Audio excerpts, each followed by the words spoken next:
titled, Why Are We in the Mideast? In the Mideast, right? Middle East? Please welcome Darryl.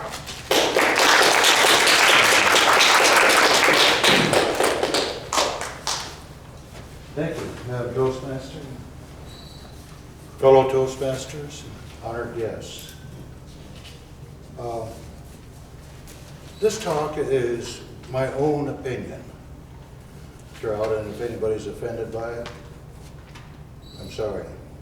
And some of you will be the opposite of offended, I'm sure. I'm wondering, why are we still in the Middle East? What are the reasons? Why are we still there? You know, it's been 15 years now. This is 3 times as long as American Revolution has lasted. It's nearly 4 times the length of the Civil War. It's 4 times the length of the time that we were involved in World War II. Nearly 5 times the length of time that we were involved in World War I. So it becomes acceptable, becomes very acceptable to develop some numbness. It develops some numbness, as I would say, numbness to killing people, numbness to hurting people, numbness considering others an enemy and having the press and the government sort of back up and that feeling, that idea. So instead of people becoming, when people become an enemy, they aren't quite human beings anymore, because we need to justify this. We need to justify that we're sending men out to, men and women, of course, out to kill them. Abe Lincoln had one quote, and I'm going to copy down. He said, "Is it okay if I destroy my enemies by making them friends?" That was kind of his attitude. If at all possible, he'd make them friends. And his plans, if he had not been assassinated, was to make the Southerners friends again. Yeah, that worked out. His successor was just too weak to pull it off. A few weeks ago, I heard a quote that I really liked. It was from Donald Trump. And he said, "They hate us. They really hate us." And he's talking about the people in the Middle East.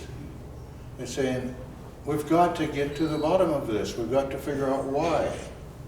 And it's very important, I think, to try to figure out why, instead of making them into monsters. And 8 years ago, one of our men who were running for president, lost, thankfully, he was saying, asking what his plan was, you know, for the Mideast. And that was in 2008.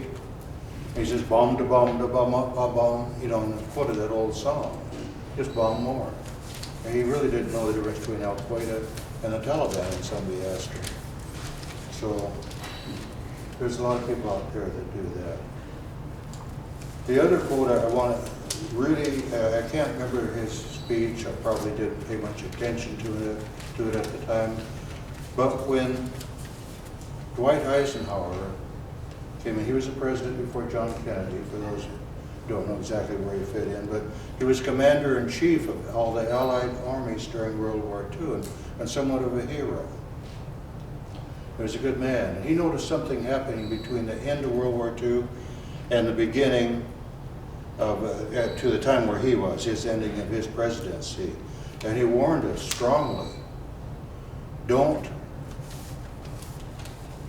listen to the industrial military complex.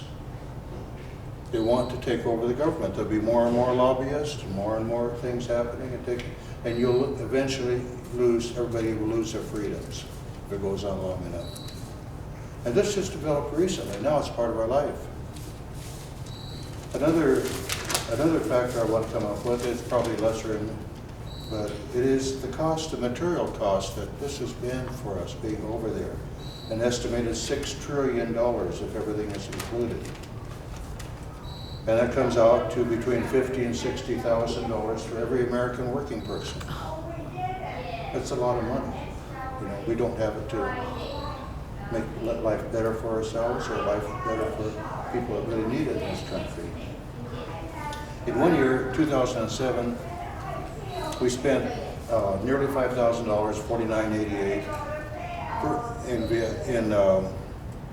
in Iraq, and that come out to that's spent that amount per person, $49.88. That's 3 times our average Iraqi salary. So you know, maybe we'd be better off to bribe them to keep them away or something. Anyway, in 2001, before all this began, George W. Bush says, we can't afford to continue to police the whole world. We can't continue to extend our troops all over the world in nation-building mechanisms and nation-building things. And then in 2002, he says, well, you know, and the Iraqi war will only cost $30 to $50 billion. They'd had a higher estimate before, but they didn't like it, so they fired him and got one that would give them a lower estimate what the war will cost. And don't worry, the Iraqis, as a country, they're a wealthy country, they'll recover very quickly from the war. And that was in 2002. They haven't recovered yet. They're still fighting. And we've now spent between 120 and 200 times that initial estimate. And where's it going? Where's it taking us? So I think that probably the biggest reasons not to have this war, to be out of it, are moral. Every leader, every religious leader, the different moral leaders that come, or at least most of them, I don't know about all of them, but at least most of them have condemned, over the years, they've condemned killing. It's wrong to fight, it's wrong to kill. Help people to be kind, learn to have friends, learn to help others, and not fear them instead of loving them. If you get to know them, you won't fear them. And my wife was fond of saying, you know, Jesus didn't say, do not kill, except for the communists. Do not kill, except for the Muslims. And at his time, he didn't say, do not kill, except for the Romans. He said if they make you walk a mile and carry their pack, give them 2 miles. So I want to, because I have time still, to quote from Gandhi. Because nonviolence, when he developed the concept of nonviolence and refined it more, it brought England to its knees, a strong country to its knees at the end of World War II. And he said about nonviolence, nonviolence is the greatest force at the disposal of mankind. It's mightier than the mightiest weapons of destination devised by a man. First, they will laugh at you. Then they'll fight you. Then you're going to win. Those are the 3 things he said. And Martin Luther King, of course, followed him and made some very creative and good and powerful changes in this country. My last quote I want to use is from Mother Teresa. And Mother Teresa said, I'll never attend an anti-war demonstration. I'll never attend one.